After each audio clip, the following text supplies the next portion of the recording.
दोस्तों नमस्कार। ना आंखों पर पट्टी बंदी थी और ना ही कानों में रुई ठूसी गई थी। दिल्ली की आंखें पूरी तरीके से खुली हुई थी। हर जानकारी उस तक पहुंच रही थी और पल पल की जानकारी, वो हिंसा का तांडव हो, आगजनी हो, लूटपाट हो, मौत का सिलसिला हो, हर जानकारी पहुंच रही थी। तो क्या दिल्ली अंधेरे में नहीं थी और दिल्ली के जरिए इस देश को इस दौर में अंधेरे में रखा गया? तो क्या सुप्रीम कोर्ट के सामने यह पूरी फाइल खुल जाएगी, जहां पर इस बात का जिक्र होगा कि बकायदा मणिपुर के मुख्यमंत्री इस दौर में 2 बार दिल्ली आए, प्रधानमंत्री से उन्होंने मुलाकात की, गृहमंत्री के सामने समूची रिपोर्ट का कच्चा चिट्ठा रखा और गृहमंत्री ने सारी परिस्थिति को जांचते परखते हुए सेना को भी अलर्ट किया और यह भी कहा कि जिस स्थिति में राज्य सरकार ना संभाल पाए, वहां पर ज्वाइंट मॉनिटरिंग कमेटी तक बन जाए। हेलीकॉप्टर आसमान में घूम रहे थे, यूएवी के जरिए निगरानी रखी जा रही थी। तो फिर अंधेरे में कौन था? और पल पल की जानकारी जब चल रही थी और हर रिपोर्ट दिल्ली के पास आ रही थी, तो क्या यह सब कुछ दिखावा था, जहां पर प्रधानमंत्री बिफर पड़ते हैं, किसी को बख्शा नहीं जाएगा? तो फिर 14 मई को जब पहली बार मणिपुर के मुख्यमंत्री दिल्ली आते हैं, प्रधानमंत्री से मुलाकात करते हैं और पूरी रिपोर्ट वहां की बतलाते हैं, एक एक चीज बतलाते हैं, किस रूप में मणिपुर का गृह मंत्रालय हर दिन निगरानी कर रहा है, बकायदा वहां से रिलीज जारी की जा रही है। रिपोर्ट दर रिपोर्ट बतलाते हैं कि जिन जगहों पर हिंसा हो रही है वहां शूट एंड साइट के ऑर्डर दे दिए गए हैं, किन जगहों पर इंटरनेट बंद कर दिया गया है, सोशल मीडिया को चेतावनी दे दी गई है। सारी जानकारी तो दिल्ली पहुंच रही थी और कितनी बड़ी तादाद में मौत हो गई है। और यह सिलसिला सिर्फ 14 मई का नहीं है। उसके बाद 25 जून को दोबारा मणिपुर के मुख्यमंत्री दिल्ली पहुंचते हैं और एक बार फिर पूरी रिपोर्ट गृह मंत्रालय यानी गृह मंत्री अमित शाह को देते हैं।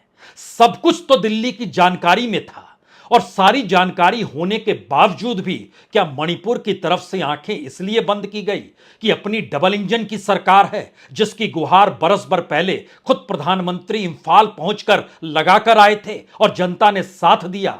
हमें लगता है कि आज एक एक पन्नों को समझने और पढ़ने की जरूरत है, क्योंकि जिन रिपोर्टों का जिक्र कर रहे हैं उससे पहले यह समझिए कि मणिपुर की स्थिति नाजुक मार्च के महीने से शुरू हो गई थी और मार्च 2023 से लेकर 3 मई 2023 तक जो भी लॉ एंड ऑर्डर सिचुएशन थी, उसको लेकर 4 मई को बकायदा कमिश्नर होम मणिपुर ने एक रिलीज जारी की और उसमें खुले तौर पर टी रंजीत सिंह उनके हस्ताक्षर से रिलीज जारी होती है, जिसमें डिस्ट्रिक्ट मजिस्ट्रेट 10 जिले प्रभावित थे, कहा गया था शूट एंड साइट के ऑर्डर आपको दिए जा रहे हैं, यानी स्थिति बिगड़नी नहीं चाहिए।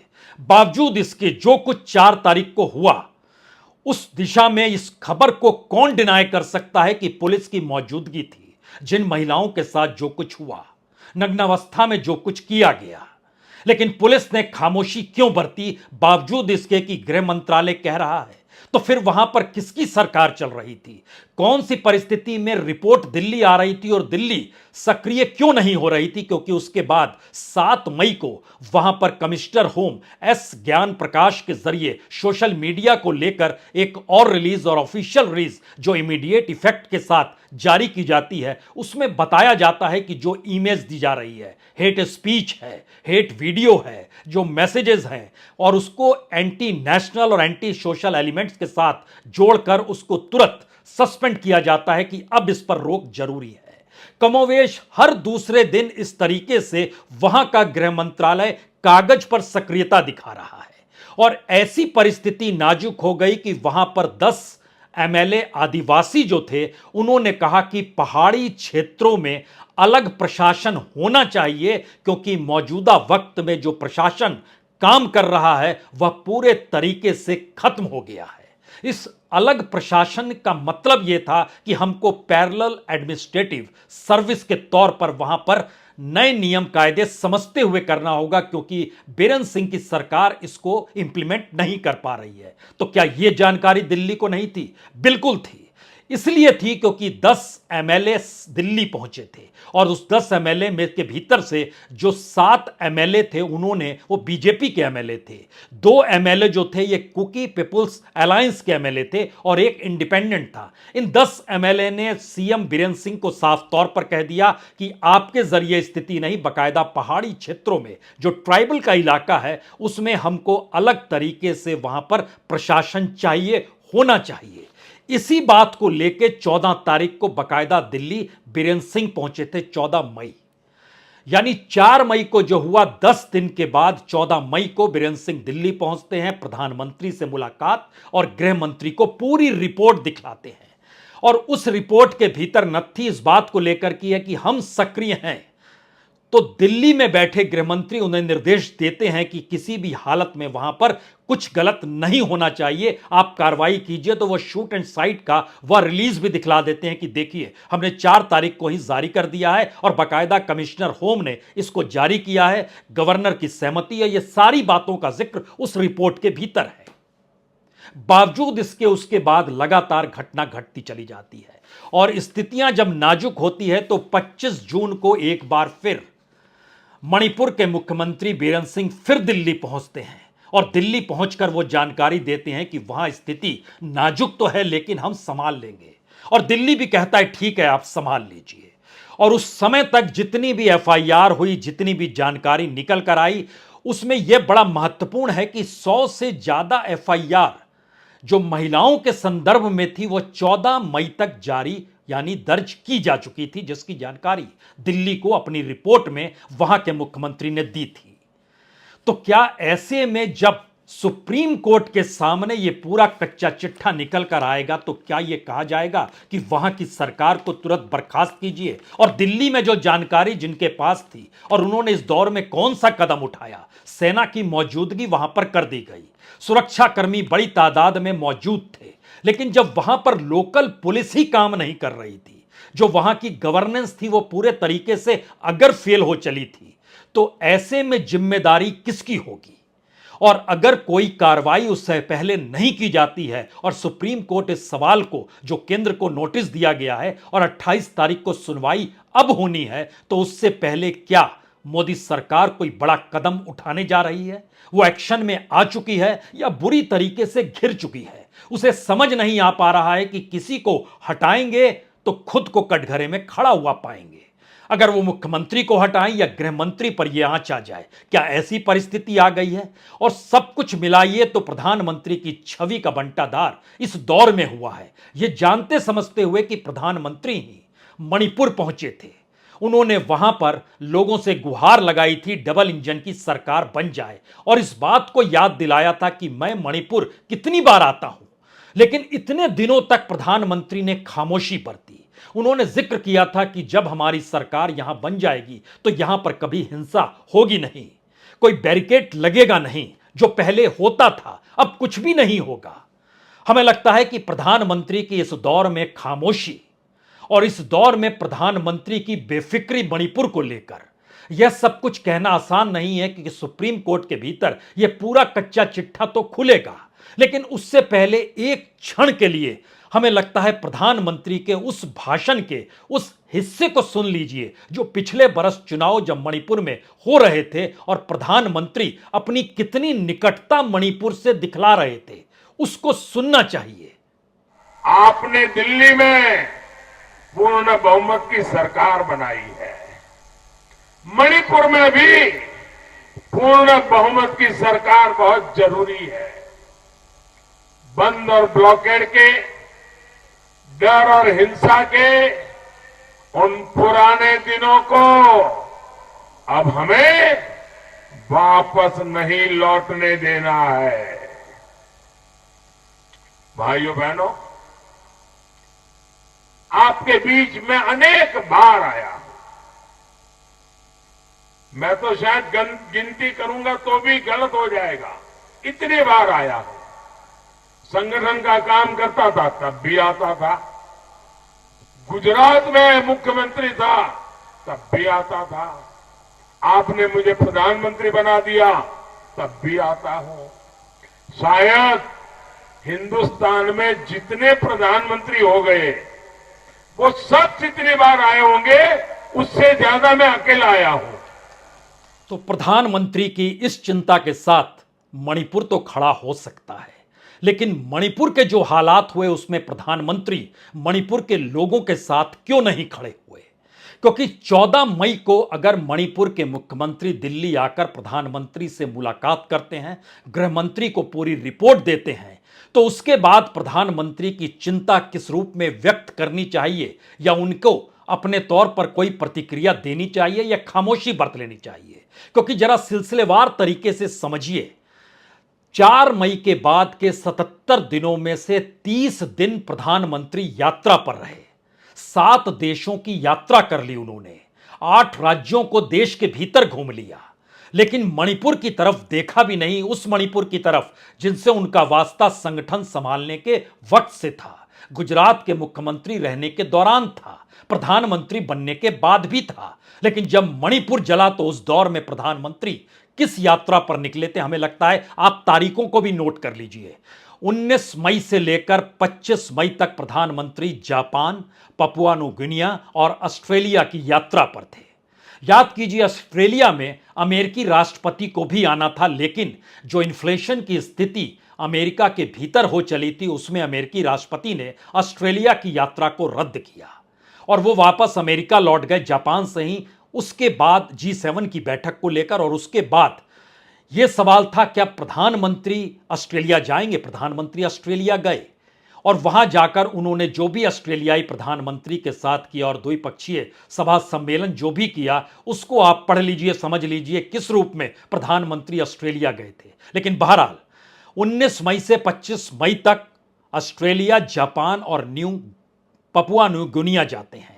उसके बाद 20 जून से 25 जून तक अमेरिका और इजिप्ट की यात्रा पर जाते हैं और उसके बाद फ्रांस और यूएई की यात्रा पर 13 से 15 जुलाई तक जाते हैं। यानी मई में भी विदेशी यात्रा, जून में भी विदेशी यात्रा और जुलाई में भी विदेशी यात्रा। सवाल यह है कि याद अगर कीजिएगा तो 24 जून को सर्वदलीय बैठक देश के गृह मंत्री बुलाते हैं और उसमें तमाम राजनीतिक दल वहां पर सरकार को बर्खास्त करने की बात कहते हैं, मुख्यमंत्री को हटाने का जिक्र करते हैं, लेकिन फिर दिल्ली खामोशी बरत लेती है। जबकि उसके 24 घंटे के बाद मणिपुर के सीएम दिल्ली पहुंचते हैं और 25 जून को दिल्ली में गृह मंत्री से उनकी मुलाकात होती है। एक दूसरी रिपोर्ट वहां के बारे में सौंपी जाती है, बावजूद इसके कोई जानकारी नहीं और प्रधानमंत्री 25 जून को वापस लौट आते हैं इजिप्ट से। जाहिर है वो पूरी की पूरी रिपोर्ट पीएमओ के भीतर गई, नौकरशाहों ने उसका अध्ययन किया। तो क्या कोई जानकारी नहीं थी या हर जानकारी थी और समझ रहे थे कि दरअसल इस आग में हाथ नहीं जलाना है, बच जाना है या इसको रेड कारपेट से ढक देना है? जो भी हो रहा हो, लेकिन प्रधानमंत्री ने मणिपुर पर कुछ बोला ही नहीं और मणिपुर जाना तो दूर की गोटी है, क्योंकि इस दौर में चुनाव कर्नाटक में हो रहे थे। तो 2 और 3 मई को प्रधानमंत्री कर्नाटक में थे। 4 तारीख को जो कुछ हुआ और जो हिंसा की शुरुआत हुई, 5 और 7 तारीख यानी 5, 6, 7 मई को प्रधानमंत्री फिर कर्नाटक में थे। 3 दिनों तक लगातार रोड शो उनका जारी था, लेकिन मणिपुर की तरफ उन्होंने नहीं देखा। 10 मई को राजस्थान पहुंचते हैं, 12 मई को गुजरात पहुंचते हैं, 31 मई को फिर राजस्थान जाते हैं, 3 जून को उड़ीसा जाते हैं, 27 जून को मध्य प्रदेश जाते हैं, 1 जुलाई को फिर मध्य प्रदेश जाते हैं, 7 और 8 जुलाई को छत्तीसगढ़, उत्तर प्रदेश, तेलंगाना और राजस्थान की यात्रा करते हैं। यानी 1 महीना इस दौर में वो यात्रा करते रहे, 8 राज्यों को लांघ लिया, दुनिया के भीतर में 7 देशों के साथ वह जुड़ गए, लेकिन मणिपुर की तरफ नहीं देखा गया। हर जानकारी पीएमओ के भीतर थी, जो गृह मंत्रालय का काम है रिपोर्ट को भेजना, और गृह मंत्रालय के पास पूरी रिपोर्ट, हर चीज की जानकारी थी। तो क्या यह कहा जा सकता है कि इस दौर में चिंता या दिल्ली में नहीं कोई जानकारी नहीं थी? दिल्ली में जानकारी थी, क्योंकि प्रधानमंत्री ने इस दौर में बीजेपी शासित राज्यों के मुख्यमंत्रियों की एक बैठक बुलाई। अगर याद कीजिए तो 28 मई, उसी दिन उन्होंने मन की बात भी कही थी, लेकिन मन की बात में भी मणिपुर का जिक्र नहीं था। और जो बीजेपी शासित मुख्यमंत्री पहुंचे थे उससे ठीक पहले, चूंकि मणिपुर की पूरी जानकारी दिल्ली पहुंच चुकी थी, तो उस दौर में नहीं जोर डाला गया कि आप दिल्ली आइए। इसीलिए मध्य प्रदेश, महाराष्ट्र उत्तर प्रदेश, हरियाणा, गोवा, उत्तराखंड, गुजरात और यहां तक कि नॉर्थ ईस्ट के असम, नागालैंड, त्रिपुरा, यहां के मुख्यमंत्री भी पहुंचे, लेकिन मणिपुर के मुख्यमंत्री नहीं पहुंचे क्योंकि दिल्ली को सारी जानकारी वहां की मिल रही थी। और कोई राजनीतिक तौर पर जोर इसलिए नहीं डाला गया क्योंकि स्थिति धीरे धीरे नाजुक हो रही है। इस जानकारी के साथ दिल्ली को समझ में आ गया था कि चीजें संभल नहीं रही है, लेकिन राजनीतिक तौर पर हार मानना दिल्ली ने इस दौर में सीखा नहीं है। तो सवाल है कि अगर उस पूरे प्रोसेस को समझिए इस दौर में, और जब सुप्रीम कोर्ट 28 जुलाई को इस बात का जिक्र करेगा कि आपने किया क्या है, अब किया क्या है कि दिशा में हो सकता है 28 जुलाई से पहले एक बड़ा एक्शन आपकी आंखों के सामने आ जाए। मुख्यमंत्री हट जाएं, गृह मंत्री पर भी क्या गाज गिर सकती है? यह सवाल बड़ा दोधारी तलवार सरीखा है, क्योंकि गृह मंत्री को हटा देंगे तो इसका मतलब है कि सरकार ही कटघरे में। लेकिन दूसरी सिचुएशन यह भी है कि मणिपुर ने राजनीतिक छवि पर जो पूरी कालिख पोत दी है इस दौर के भीतर में, उसने 2024 को लेकर भी सवालिया निशान खड़ा किया है। और पार्टी के भीतर ये लगातार, और सरकार के भीतर ये मशक्कत लगातार हो रही है कि कर्नाटक की हार के बाद जो स्थिति जेपी नड्डा जो अध्यक्ष हैं उनके जरिए या संगठन संभालने वाले बीएल संतोष हैं, इनसे मामला संभल नहीं रहा है।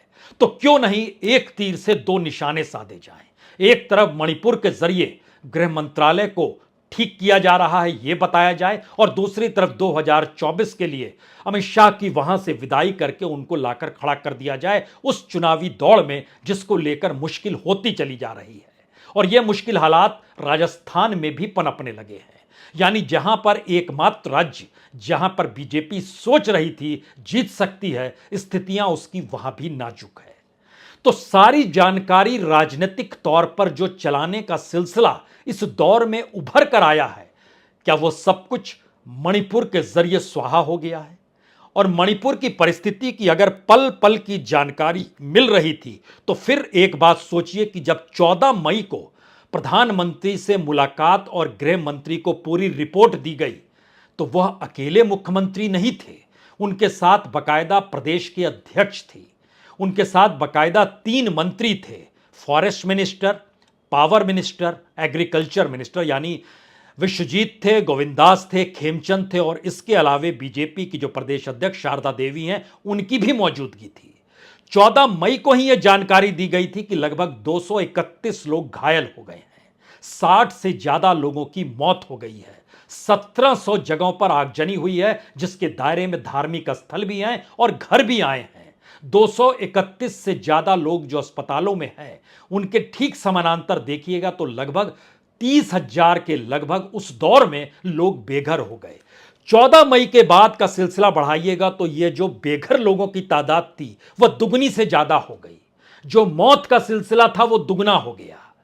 इस दौर में जो एफआईआर दर्ज हो रही थी वह भी कई गुना ज्यादा हो गई, जो सुरक्षा कर्मियों की मौजूदगी थी वह भी कई गुना ज्यादा हो गई। दिल्ली के पास हर जानकारी थी, वहां के मुख्यमंत्री हर जानकारी को देकर अपनी साख को बचा रहे थे।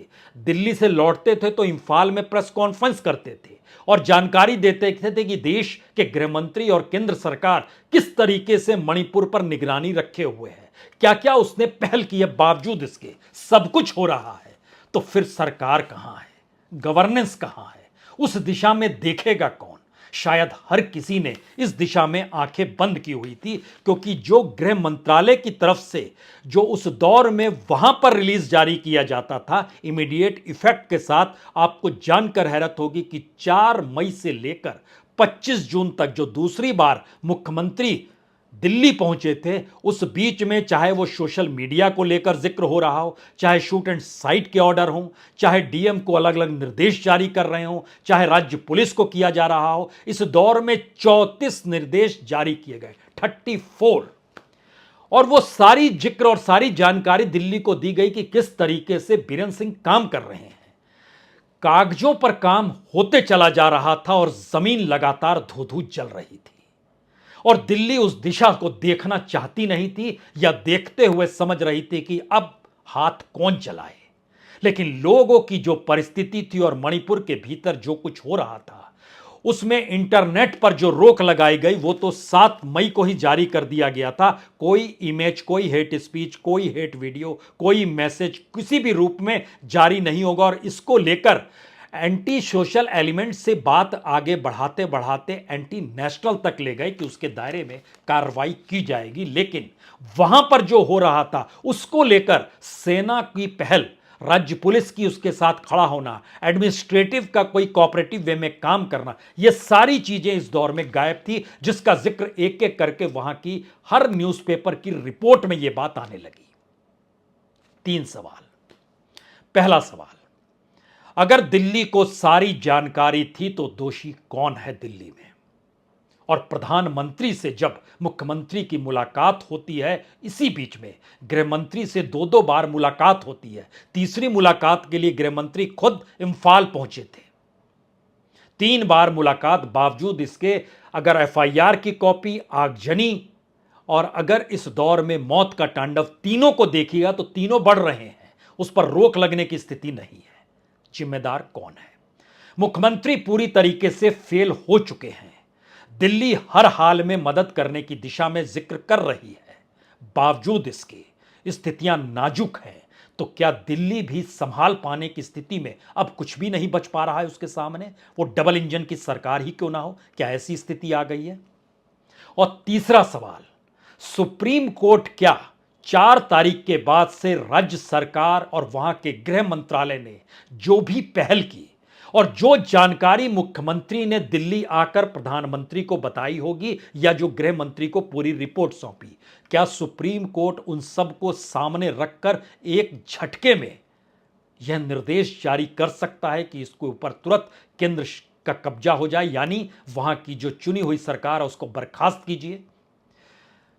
और इन तीनों सवालों के साथ जो बड़े एक्शन की तैयारी में सरकार अपने तौर पर है, क्या वो लीपा पोती के लिए होगा या चीजों को अनुकूल करने के लिए होगा?